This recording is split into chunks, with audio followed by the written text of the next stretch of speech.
시청자 여러분 안녕하십니까? 10월 12일 굿모닝 MBN 시작합니다. 먼저 오늘의 주요 뉴스입니다. 서울 강서구청장 보궐선거에서 민주당 진교훈 후보가 국민의힘 김태우 후보를 17%포인트 두 자릿수 격차로 따돌리고 당선됐습니다. 국민의힘은 총선 위기감 속 지도부 책임론이, 민주당은 이재명 체제가 공고화될 것으로 보입니다. 법무부를 상대로 한 국회 법사위 국정감사에서 이재명 대표 수사를 놓고 민주당과 한동훈 장관 간 설전이 이어졌습니다. 국정감사 사흘째인 오늘은 일본 후쿠시마 오염수 방류에 따른 여야의 공방이 최대 관전 포인트가 될 전망입니다. 중국이 억류 중인 탈북민 600여 명을 강제 북송했다는 북한 인권단체의 주장이 나왔습니다. 정부는 사실관계를 확인해 대책을 수립하겠다고 밝혔습니다. 무력 충돌로 봉쇄된 가자 지구의 인도적 위기가 고조되고 있습니다. 미국은 이스라엘과 가자 지구 내 민간인 대피 대책을 논의 중인데 이집트는 인도적 지원을 위한 6시간 휴전을 제안했습니다. 이른바 대장동 50억 클럽 의혹을 받는 박영수 전 특별검사에 대한 첫 재판이 오늘 열립니다. 오늘 재판은 피고인의 출석 의무가 있어 박 전 특검은 법정의 모습을 드러낼 것으로 보입니다. 전국이 오늘도 맑고 청명한 가을 날씨를 보이겠습니다. 제주 한라산에는 지난해보다 8일 빠르게 첫 단풍이 관측됐습니다. 내년 총선의 전초전으로 평가받는 서울 강서구청장 보궐선거에서 더불어민주당 진교훈 후보가 당선됐습니다. 국민의힘 김태훈 후보를 17%포인트 이상의 큰 격차로 따돌렸습니다. 오늘 첫 소식은 노태현 기자입니다. 밝은 분위기 속에서 개표 상황을 지켜보던 더불어민주당 캠프. 진교훈 후보의 당선이 확정되자 박수가 터져나옵니다. 서울 강서구청장 보궐선거에서 민주당 진교훈 후보가 승리했습니다. 최종 득표율 56.52%, 13만 7천여 표를 기록했습니다. 39.37%의 국민의힘 김태우 후보를 17.15%포인트 큰 격차로 따돌렸습니다. 경찰청 차장 출신인 진 후보는 상식과 원칙의 승리라며 국민들의 선택에 보답하겠다고 밝혔습니다. 상식의 승리, 원칙의 승리, 그리고 강서 구민의 위대한 승리라고 생각을 합니다. 구정의 공백을 메우기 위해 1분 1초라도 아껴가면서 전임구청장이었던 국민의힘 김태우 후보는 진 후보의 승리를 축하한다며 강서구민의 뜻을 겸허히 받아들이겠다고 말했습니다.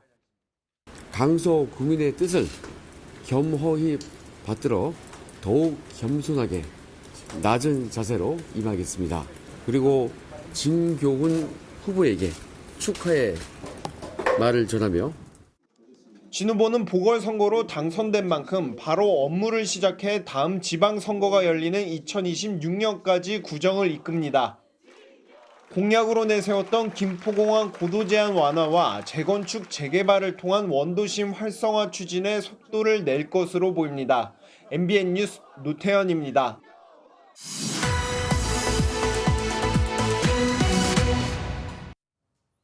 총선 바로미터라고 불렸던 강서구청장 선거가 민주당의 완승으로 끝났습니다. 앞으로 전국에 어떤 영향을 미칠지 정치부 이혁근 기자와 진단해 보겠습니다. 어서 오십시오. 네, 일단 밤사이 결과가 나왔습니다. 격차가 저희가 생각했던 것보다 좀 많이 벌어진 것 같습니다. 일단 국민의힘 분위기는 좀 어떻습니까? 네, 박빙의 승부를 기대를 했겠지만 17%포인트 차로 완패하면서 침울한 분위기가 연출이 됐습니다.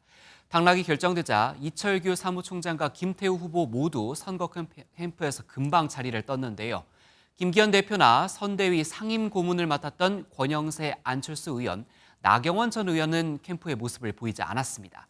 유상범 수석 대변인은 강서구민과 국민들께서 국민의힘에 보낸 따끔한 질책을 무겁게 받아들인다는 입장문을 냈습니다. 국민의힘은 잠시 뒤인 오전 8시 비공개 최고위원 회의를 열고 선거 패배 수습 방안을 논의할 예정입니다. 네, 앞서 말씀하신 이 비공개 최고위원 회의에서 아무래도 이 책임론이 제기가 될 것 같은데요. 이 패배 책임을 두고 국민의힘 내부 어떤 좀 변화가 있을 것으로 볼 수 있을까요? 네, 강서구가 민주당의 텃밭인 만큼 국민의힘 입장에선 패배를 전혀 예상치 못했던 건 아닙니다. 하지만 총력전을 벌였음에도 격차가 너무 컸죠. 수도권 위기론이 현실화됐다는 평가가 나오면서 혁신하지 않으면 총선도 진다는 인식이 힘을 얻을 것으로 보입니다. 다만 패배 책임을 모두 지도부에 지우기 어렵다는 인식도 있어서 당장 비상대책위원회를 띄우는 식의 급격한 변화는 없을 가능성이 큽니다. 결국 현 지도부가 계속 키를 잡고 가되 이번 패배에 대한 반성과 함께 당이 총선 체제로 빠른 전환을 할 것으로 예상이 됩니다. 국민의힘 지도부는 총선 기획단 발족과 당무 감사, 인재 영입 등 3가지 축을 조기에 가동할 것으로 보입니다. 네, 이번에는 민주당 쪽 한번 살펴보겠습니다. 캠프 분위기 또 어떤 입장 내놓았습니까? 네, 문전성시를 이루며 마치 잔치집 같았습니다. 홍익표 원내대표와 최고위원들이 선거 캠프에 밝은 표정으로 모였는데요. 권칠승 수석 대변인은 이번 선거 결과는 윤석열 정부의 국정 운영에 대한 국민의 준엄한 질책이었다고 평가했습니다. 정부의 날을 세우며 이른바 정권 심판론을 내년 총선 때까지 이어갈 것으로 보입니다. 네, 이번 선거를 앞두고 이재명 대표 같은 경우에는 사법 리스크 때문에 좀 위기도 많았던 것 같습니다. 이재명 대표 체제가 이제 좀 힘을 얻을 수도 있겠죠? 네, 이재명 대표 체제가 공고해질 발판이 마련됐다, 이런 평가가 나옵니다. 우선 이 대표 본인에 대한 구속영장이 기각이 됐고 이어서 강서구청장 선거를 승리를 했거든요. 그렇기 때문에 여러 가지의 전망이 나오지만 다만 이 대표가 자만심을 경계하는 모습을 보였습니다. 이 대표는 민주당의 승리라 생각하지 않는다며 한때 집권장이던 민주당의 안일했음과 더 치열하지 못했음과 여전히 부족함을 다시 한번 성찰한다고 밝혔습니다. 이 대표가 서둘러 기강 잡기에 나서는 모양새인데요. 실제로 일각에선 민주당이 이번 승리를 발판으로 현재 진행 중인 국정감사와 내년도 예산안 심사, 입법 활동 등에서 독주 행태를 이어가는 등의 자만심을 경계해야 한다는 목소리가 계속 나오는 상황입니다. 네, 오늘 말씀은 여기까지 듣겠습니다. 지금까지 정치부 이혁근 기자였습니다. 법무부를 대상으로 열린 어제 국회 법사위 국정감사에선 최근 낙마한 이균용 대법원장 후보자와 파행을 겪은 김행 여가부 장관 후보자의 청문회를 놓고 인사검증 시스템이 성토의 대상이 됐습니다. 민주당 이재명 대표 수사를 놓고도 설전이 이어졌는데요. 보도에 길기범 기자입니다. 최근 정부의 지명 인사 자질 논란을 놓고 법무부의 인사검증 시스템이 도마 위에 올랐습니다. 윤석열 정부의 가장 큰 하여튼 여러 가지 난점 중에 하나가 주요 공직자에 대한 인사 문제가 큰 것 같아요. 김행 후보자의 딸이 최대 주신 것이 확인됐고 재산도 3년 만에 4억 원에서 57억 원 대폭 증가했다, 이런 보도가 있는데 이런 사실관계를 확인하셨습니까? 그러자 한동훈 장관은 법무부는 자료 수집만 할 뿐이라며 판단은 대통령실 몫이라고 반박했습니다. 프로토콜에 따라서 자료를 수집하는 역할까지만 합니다. 기계적으로 그런 다음에 의견을 부기하지 않은 상태에서 공직기강 비서관실로 넘기는. 이재명 대표의 검찰 수사를 놓고도 설전이 벌어졌습니다. 이재명 대표가 빠지면 구속된 실무자들의 범죄 사실은 성립 자체가 말이 안 되는 구조입니다라고 유죄를 확정적으로 말씀하셨습니다. 검찰이 야당 대표를 구속하겠다는 취지인데 저 정도 자신도 없어도 되겠습니까? 확신했다는 얘기잖아요. 검찰 입장이 저겁니다. 국민의힘은 김만배 허위 인터뷰 의혹 수사를 촉구하며 맞불을 놨습니다. 몸통 바꿔치기를 했다는 게 지금 드러나고 있지 않습니까? 이것은 저는 심각한 범죄이다. 대의민주주의의 근간을 훼손하는 그런 범죄이다. 법무부 국정감사는 인사검증 논란과 이재명 대표의 수사를 놓고 성토의 장이 됐습니다. MBN 뉴스 길기범입니다. 중국 당국이 지난 9일 약 600명가량의 탈북민을 기습적으로 강제 북송했다는 민간단체의 주장이 나왔습니다. 중국 내 남아있는 탈북민들도 순차적으로 송환될 것이라는 관측이 나오는데 정부는 사실관계를 확인한 뒤 대응하겠다고 밝혔습니다. 박규원 기자가 보도합니다. 중국 정부가 국경지대에 억류돼 있던 탈북민 600명가량을 강제 북송한 정황이 포착됐습니다. 송환은 항저우 아시안게임이 끝난 직후인 지난 9일 밤 단둥과 훈춘 지역에서 기습적으로 이뤄진 것으로 알려졌습니다. 중국이 코로나19 엔데믹으로 국경을 개방한 이후 대규모 탈북민 북송에 대한 우려는 꾸준히 제기돼 왔습니다. 중국 내 억류 중인 탈북민은 2천여 명으로 추정되는데 남은 이들도 순차적으로 북송될 가능성이 높습니다. 우리 정부가 그동안 강제 북송에 반대한다는 입장을 보였던 만큼 어제 열린 국정감사에서도 관련 질의가 이어졌습니다. 이 사실관계로 확인되는 경우 사전에 인지하지 못하고 있었다. 이게 통일부 업무에 상당히 큰 빈틈이 있다는. 문제가 심각하다는 걸 예의주시하고 있었고 아시안 게임이 끝나고 나면은 어떤 조치가 있을 것이다라고 하는 생각은 갖고 있었습니다. 정부는 어떠한 경우에도 강제 북송에 반대한다며 사실관계를 파악하는 대로 대응에 나서겠다고 밝혔습니다. MBN 뉴스 박규원입니다. 광주에서 태어나 북한과 중국에서 활동했던 작곡가 정율성을 기념하는 사업이 광주광역시와 전남 화순 등에서 진행되고 있습니다. 국가보훈부는 이 기념 사업을 전면 중단하고 이미 설치된 흉상도 철거할 것을 권고했습니다. 하지만 광주시는 권고를 받아들일 이유가 없다면서 사업 추진을 고수해 충돌이 이어질 것으로 보입니다. 권용범 기자가 보도합니다. 광주 불로동에 조성 중인 정율성 역사공원, 광주 양림동에 꾸며진 정율성 거리와 정율성로, 흉상까지 모두 광주시가 정율성 기념 사업의 일환으로 추진한 시설입니다. 국가보훈부가 사업을 즉각 중단하고 설치된 기념시설도 철거할 것을 권고했습니다. 6.25 전쟁 당시 적의 사기를 북돋운 군가를 작곡했고 독립유공자도 아닌 인물을 기념하는 건 국민 상식에 어긋난다는 겁니다. 정율성을 기리고 기념하는 것은 대한민국의 정체성을 부인하고 목숨을 바친 호국 영령과 그 유가족의 영예를 심각히 훼손하는 것입니다. 보훈부가 제시한 시정 권고의 법적 근거는 지방자치법 제184조. 권고를 이행하지 않으면 제188조에 따라 시정명령을 발동할 것이라고 강조했습니다. 광주시는 자치사무는 위법한 경우에만 주무장관의 시정명령을 받을 수 있다며 보훈부의 권고를 거부했습니다. 정율성 기념사업은 노태우 정부 때부터 35년간 지속되어 온 한중 우호 교류 사업으로 위법한 사항이 없다는 주장입니다. 다만 전라남도 화순교육지원청이 보훈부가 시정 권고한 6개 기관 가운데 처음으로 정율성 동상과 벽화 등을 철거하겠다고 밝히면서 다른 기관들의 결정에도 관심이 쏠립니다. MBN 뉴스 권용범입니다. 이른바 대장동 50억 클럽과 관련해 박영수 전 특별검사에 대한 첫 재판이 오늘 열립니다. 당초 지난달 14일에 열릴 예정이었는데 박 전 특검 측의 변경 신청으로 한 차례 연기된 겁니다. 보도에 윤현지 기자입니다. 대장동 의혹과 관련해 박영수 전 특별검사에 대한 첫 재판이 열립니다. 서울중앙지법은 오늘 오전 10시 특정경제범죄가중처벌법상 수재와 청탁금지법 위반 혐의로 재판에 넘겨진 박 전 특검에 대한 첫 공판을 진행합니다. 오늘 재판은 피고인의 출석 의무가 있어 박 전 특검은 법정의 모습을 드러낼 것으로 보입니다. 이와 더불어 특정경제가중처벌법상 수재 혐의를 받는 양재식 전 특검보도 함께 재판을 받을 예정입니다. 박 전 특검은 지난 2014년 우리은행 이사회 의장으로 있을 당시 대장동 민간업자들의 청탁을 들어주는 대가로 200억 상당의 금품과 부동산을 약속받고 현금 8억 원을 실제로 수수한 혐의를 받습니다. 또 지난 2019년 특검 재직 기간 딸과 공모해 화천대유로부터 단기대여금 명목으로 5번에 걸쳐 11억 원을 받아 챙긴 혐의도 받습니다.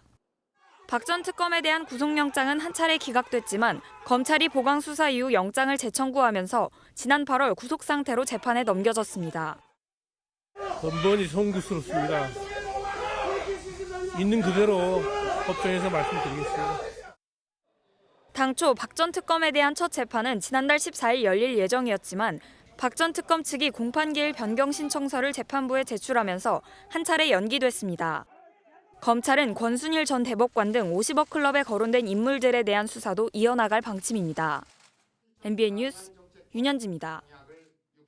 이혼 후에 양육비를 지급하지 않는 부모는 운전면허 정지 같은 제재를 받도록 2년 전 법이 개정됐습니다.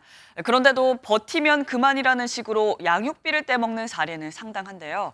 어제 처음으로 이에 대한 형사재판이 열렸습니다. 김민수 기자의 보도입니다. 자녀 3명에게 양육비 수천만 원을 지급하지 않은 40대 A씨가 법정에 섰습니다. 양육비 이행법이 시행된 지 2년 만에 첫 형사재판이 열린 겁니다. 2017년 이혼한 A씨는 배우자 B씨에게 매달 90만 원씩 총 6,030만 원을 지급해야 하지만 2,200만 원만 지급한 것으로 알려졌습니다. 감치명령을 받아도 소용없었고 2차례에 걸친 이행명령 소송을 해도 일부만 지급하는 데 그쳤습니다. 결국 B씨는 지난 4월 A씨를 형사고소했습니다. A씨는 최후 진술을 통해 사업 실패 등으로 채무를 불이행한 것이고 자녀를 저버릴 생각은 없었다고 주장했습니다. 감치 명령을 받고도 1년 이내에 양육비를 지급하지 않으면 1년 이하의 징역이나 1,000만 원 이하의 벌금형으로 처벌받을 수 있습니다. 검찰이 징역 6개월을 구형한 가운데 선고 공판은 다음 달 8일 진행됩니다. MBN 뉴스 김민수입니다. 대선 개입 여론 조작 사건을 수사 중인 검찰이 민주당 김병욱 의원의 보좌관과 한 인터넷 매체 기자에 대해 강제 수사에 나섰습니다. 지난 대선 직전 허위 보도를 통해 당시 윤석열 후보에 대한 여론 조작을 시도했다는 건데 검찰은 보도에 인용된 녹취록이 조작됐다고 보고 있습니다. 심가현 기자입니다. 국회의원회관 민주당 김병욱 의원실에 검사와 수사관들이 들어섭니다. 검찰이 대선 당시 허위 보도에 개입한 혐의로 김 의원의 보좌관 최모 씨에 대해 강제 수사에 착수했습니다. 최 씨의 주거지와 인터넷 매체 허모 기자의 자택, 해당 매체 사무실도 압수수색 대상에 포함됐습니다. 당시 두 사람이 공모해 윤석열 대통령이 검사 시절 조우영 수사를 의도적으로 봐줬다는 취지의 허위 보도를 냈다는 게 검찰의 시각입니다.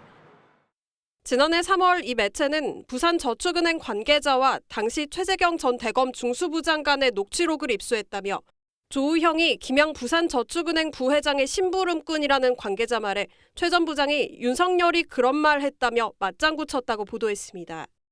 하지만 검찰은 대화 속 목소리가 최재경 전 부장이 아닌 제3자로 녹취록 자체가 조작된 것으로 보고 있습니다. 제 입장에서 너무 억울합니다. 네? 제가 모르는 사람들하고 모르는 공작을 했다라고 써 있어요. 최 씨와 허 씨를 윤석열 대통령 명예훼손 혐의로 입건한 검찰은 압수물 분석을 마치는 대로 소환 조사를 이어갈 전망입니다. MBN 뉴스 심가현입니다. 오늘 하루 중요한 일정을 소개해드리는 굿모닝 오늘입니다. 어떤 일정이 있는지 함께 살펴보겠습니다. 국정감사 사흘째인 오늘 10개 상임위원회에서 감사가 열립니다. 해양수산부와 원자력안전위원회를 대상으로 한 국정감사에서는 일본 후쿠시마 원전 오염수 방류에 따른 여야 공방이 예상되고 이 밖에 합참과 경찰청, 복지부, 고용부에 대한 감사가 진행됩니다. 미국 항공모함 로널드 레이건함 등 미국 제5항모 강습단이 오늘 부산항에 입항할 예정입니다. 미국 항공모함의 방한은 6개월 만으로 국방부는 한미동맹 70주년을 기념해 한미 우호 협력을 높이기 위한 차원에서 이루어졌다고 설명했습니다. 서울 지하철 2호선 신당역에서 스토킹하던 여성을 살해한 혐의로 기소돼 2심에서 무기징역을 선고받은 전주환에 대해 오늘 대법원 상고심 선고가 이뤄집니다. 앞서 2심 재판부는 전주환의 범행이 계획적이고 치밀한 데다 재판 과정에서 극악한 추가 범죄를 저질렀다며 무기징역을 선고했습니다. 호주로 수출하는 합판 속에 담배를 숨겨 수입 담배 80만 갑의 밀수출을 시도했던 조직이 적발됐습니다. 밀수 조직의 총책은 3년 전 역대 최대인 500억 원 규모의 담배 밀수 사건으로 지명수배됐는데 또다시 범행을 저질렀습니다. 안진우 기자입니다. 합판을 뜯어내자 붉은색 포장지에 쌓인 무언가가 드러납니다. 그냥 바로 뜯어주세요, 쟤네들은. 합판에 숨겨진 건 영국산 수입 담배입니다. 합판 속에 담배를 은닉해 밀수출하려던 조직이 세관에 근거됐습니다. 이렇게 특수 제작된 합판 한 장엔 담배 320갑이 숨겨져 있었습니다. 이런 수법으로 호주로 밀수출하려 한 담배는 80만 갑, 32억 원어치입니다. 담배값이 비싸기로 유명한 호주에 세계 회사를 차리고 유통을 시도했는데 8배에 달하는 시세 차익 때문이었습니다. 한국에서는 소매가로 20개비 기준 4,500원에 판매되고 호주에서는 소매가 20개비 기준 36,000원에 판매됩니다. 양국의 담배 가격의 차이는 약 8배에 이르고. 세관은 밀수 조직 5명을 붙잡았는데 총책인 50대 남성은 지명 수배범이었습니다. 3년 전 유사한 수법으로 역대 최대 규모인 566억 원 상당의 담배 밀수 사건으로 경찰 추적을 받던 중 또 범행을 저지르다 덜미가 잡혔습니다. 세관은 총책인 50대 남성 등 3명을 구속하고 수입 담배의 국내 반입 경로 등을 조사하고 있습니다. MBN 뉴스 안진우입니다. 오늘부터 스토킹 범죄자에게 전자발찌 등 위치 추적 장치를 부착할 수 있도록 하는 개정법이 시행됩니다. 기존에는 살인이나 성폭력, 강도나 미성년자 유괴를 한 범죄자에게만 위치 추적 장치를 부착할 수 있었습니다. 대검찰청은 스토킹 범죄 처리 시 전자장치 부착 명령 요건에 해당하고 재범의 위험성이 인정되면 적극적으로 명령을 청구하도록 지시했다고 밝혔습니다. 인천공항 세관 직원이 필로폰 밀반입을 도왔다는 의혹과 관련해 경찰이 수사에 나섰습니다. 세관 직원 4명은 말레이시아 마약 조직원들이 국내로 필로폰 24kg을 밀반입할 때 보안 검색대를 통과하도록 도운 혐의를 받고 있습니다.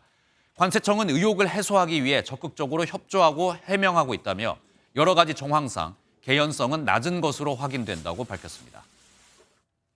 이스라엘과 팔레스타인 무장정파 하마스의 전쟁 사망자는 2,300명을 넘어섰고 봉쇄된 가자 지구의 인도주의적 위기도 고조되고 있습니다. 미국은 이스라엘, 이집트와 가자 지구 내 민간인 대피 대책을 논의 중인데요. 이스라엘 지상군 투입 대비 사전 작업이라는 관측이 지배적입니다. 고정수 기자입니다. 이스라엘은 팔레스타인 무장정파 하마스가 거점을 마련한 가자 지구를 봉쇄하고 닷새째 전쟁을 계속하고 있습니다. 양측의 거듭된 공습과 요격에 가자 지구의 호텔과 병원, 대학 등 주요 인프라는 초토화됐습니다. 피난민 25만 명 기준 음식과 식수는 약 열흘치가 남았고 연료 부족에 유일한 발전소는 가동을 중단했습니다.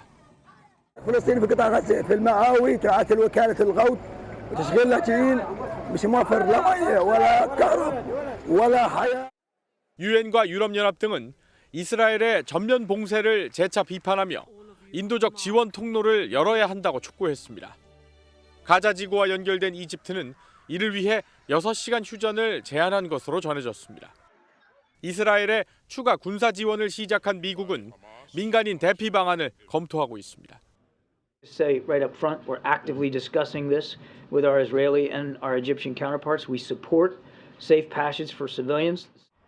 다만 인도주의 통로 개설 논의는 이스라엘 지상군 투입을 위한 사전 작업으로도 여겨집니다. 아랍계 언론 알자지라는 이스라엘군이 가자 지구에 지상군 투입을 준비하고 있다고 보도했습니다. 양측의 사망자는 2,300명을 넘어섰습니다. MBN 뉴스 고정수입니다.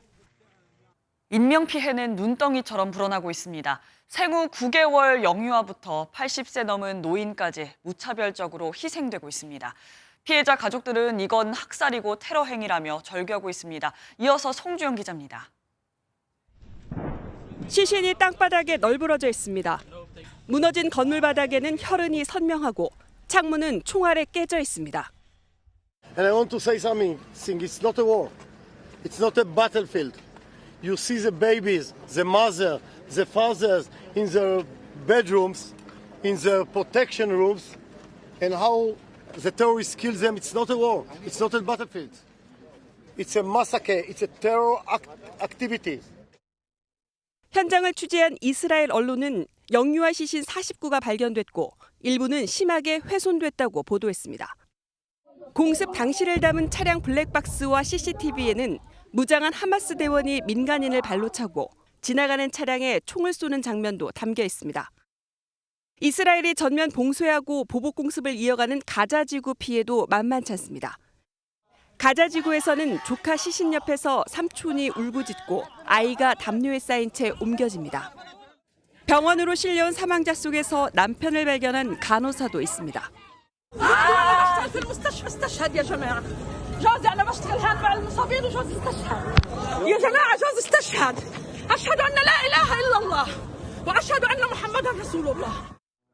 기약 없는 교전에 힘없는 민간인은 도움을 청하며 절규합니다.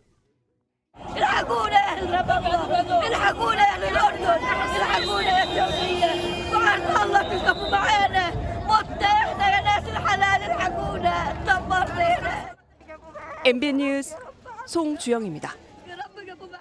미국의 견제에 맞서 중동에서 세를 불려온 중국의 외교는 이번 이스라엘 하마스 전쟁으로 시험대에 올랐습니다. 중국은 일단 중립적인 입장에서 사태를 지켜보는 모양새입니다. 베이징에서 윤석정 특파원입니다. 중국은 사태 초반인 지난 9일 사실상 중립을 선언했습니다. 中国是以色列和巴勒斯坦共同的朋友，我们真诚的希望看到巴以能够和平共处，共享安全和发展。 다른 나라 분쟁에 직접 개입은 최대한 자제하겠다는 의도입니다. 하지만 지난 수년간 중동에서 세를 확장해온 행보에 비춰볼 때 실망스럽다는 게 미국을 비롯한 서방 진영의 반응입니다. A direct request to President Xi that the foreign ministry strengthen their statement on the Middle East, which didn't even mention the loss of the horrible, gut-wrenching loss of civilian life. 미국보다 중국과의 관계를 강화해오던 사우디아라비아 등 중동 국가들 입장에서도 만족스럽지 못할 가능성이 큽니다. 미국에 맞설 때는 자기 편에 서달라고 하더니 정작 필요할 땐 중립을 선언했기 때문입니다. 지난 3월 이란과 사우디 관계 복원을 중지하며 주목받은 지 반년 만에 중국 외교력이 시험대에 오른 겁니다. 반면 중동 평화 정착을 핵심으로 한 미국의 외교가 실패했다는 평가가 나오면서 중동 지역에서 대안으로 중국이 더 자주 거론될 거란 분석도 나옵니다. 베이징에서 MBN 뉴스 윤석정입니다.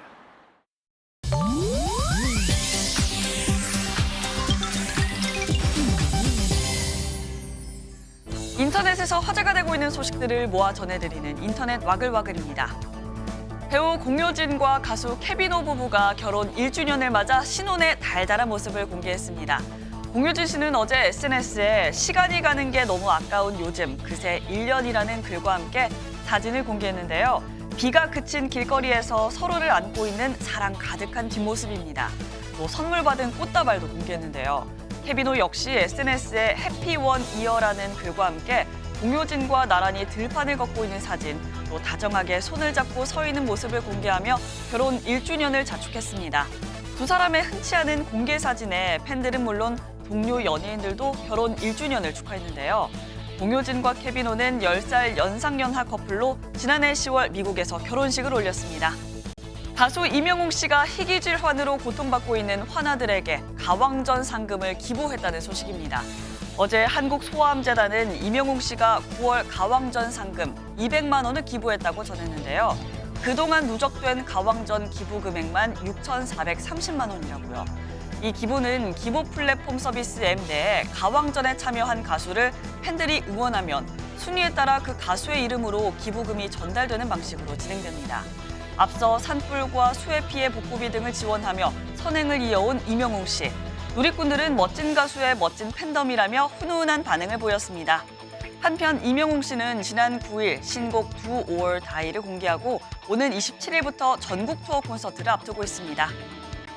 팔레스타인의 무장정파 하마스와 이스라엘의 무력 충돌 이후 일부 할리우드 스타들이 이스라엘을 공개 지지하면서 누리꾼들의 찬반 논란이 일고 있습니다. 2017년 개봉한 영화 원더우먼의 주연 배우 겔 가돛을 비롯해 미국 TV쇼 스타인 카일리 제너, 배우 나탈리 포트만, 가수 마돈나 등이 SNS를 통해 이스라엘을 응원했는데요. 이 중 겔 가돛은 이스라엘 출신으로 이스라엘 방위군에서 2년간 근무한 이력이 알려지기도 했습니다. 이들은 게시물에 이스라엘 국기 등을 올리며 지지를 전하자 응원의 목소리도 있었지만 팔레스타인이 수세대에 걸쳐 고통받아왔다며 비판 댓글도 쇄도했다고요. 현재 하마스와 이스라엘 양쪽의 희생자는 2,300명을 넘어선 상황. 더 이상의 민간인 피해가 없기를 바라는 마음은 모두 똑같을 것 같습니다. 인터넷 와글와글이었습니다. 은행들은 어려울 때 손을 내밀고 동반자가 되어준다는 광고를 많이 하고 있죠.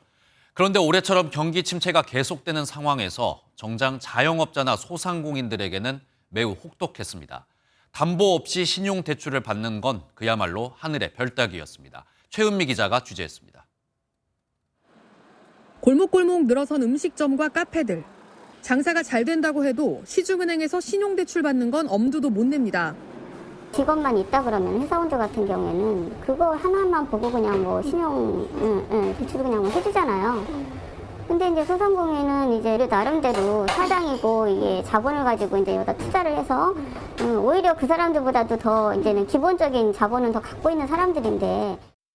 은행별 개인사업자 신용대출 비중을 살펴봤더니 도심권 대출 비중이 높은 하나은행이 17%, 점포가 가장 많은 국민은행마저 19%에 불과했고 지역 신용보증재단의 보증 지원이 많았던 농협은행은 6%에 머물렀습니다. 5개 시중은행 평균 17% 수준입니다. 개인사업자는 사실상 담보나 보증기관의 보증서가 있어야만 시중은행에 대출을 받을 수 있는 셈입니다. 반면 업종별 특성과 매출 정보를 활용해 다양한 대출 평가 시스템을 만든 인터넷은행의 신용대출 비중은 평균 80%를 웃돌았습니다. 담보부터 요구하고 보는 기존 심사 관행을 그대로 유지하고 있는 시중은행과 달랐습니다. 관행에 젖어 있는 모습은 결코 바람직하지 않다고 보고 일종의 시장 실패로 보고 내버려 두니까 문제가 생기더라. 이런 차원에서 적절한 지도를 통해서 고금리로 매분기 사상 최대 이익을 내고 있지만 정작 소상공인들의 은행 문턱은 갈수록 넘기 힘든 넘사벽이 되고 있다는 지적입니다.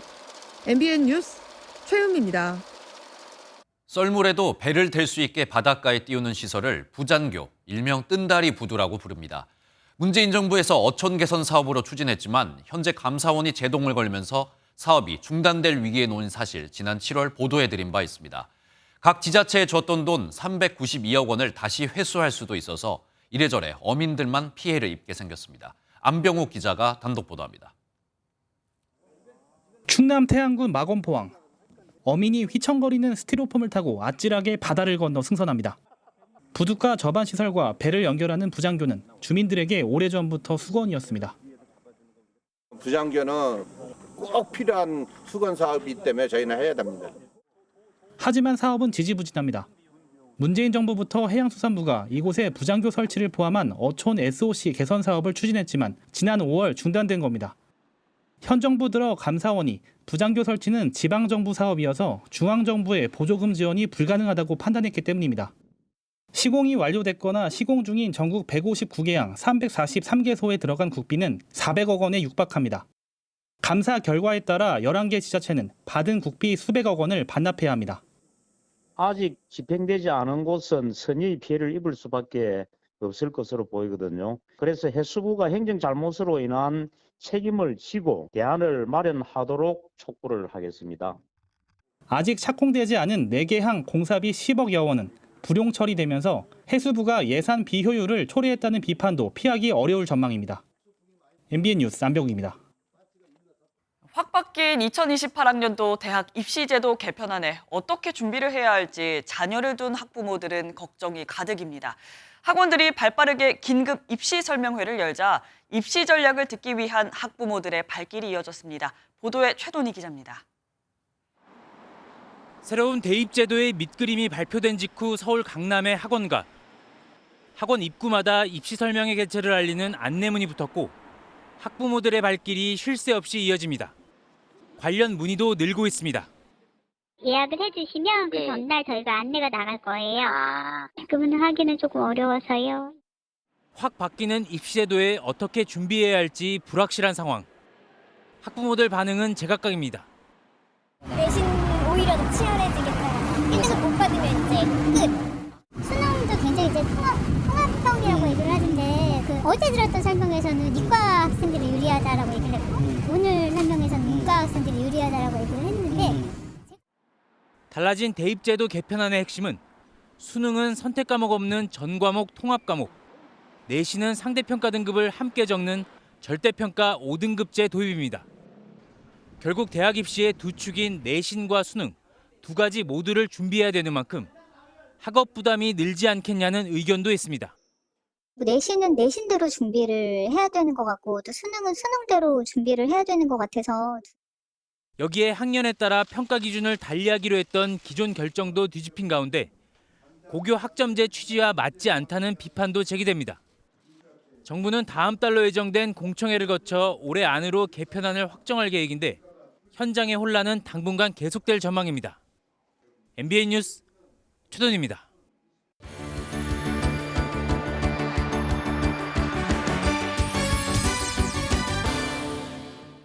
굿모닝 월드입니다.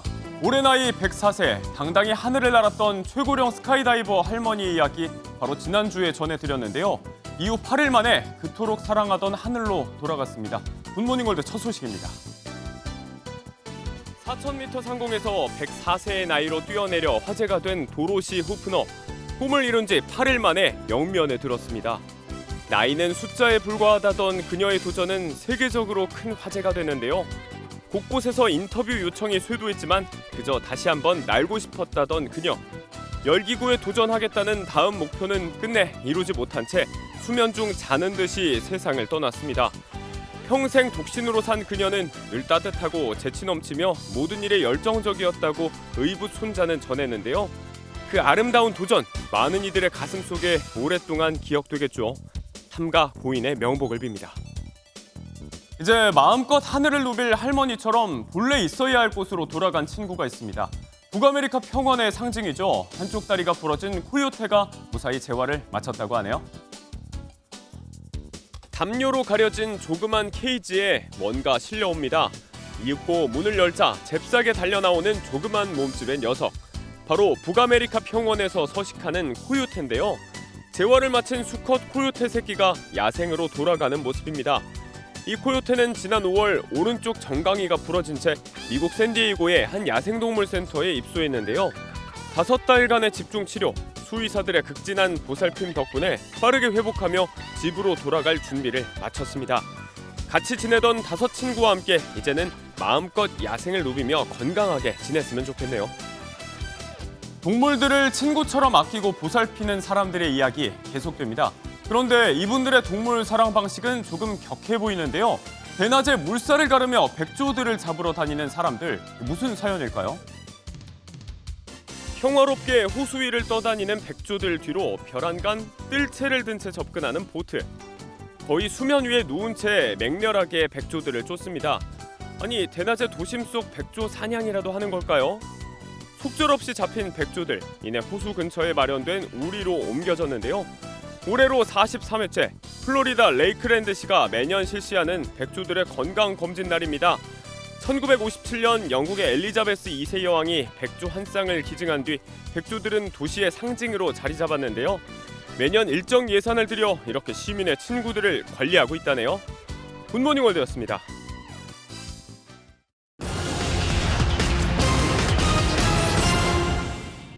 8월에도 수입이 크게 줄면서 경상수지가 4개월 연속 흑자를 기록했습니다.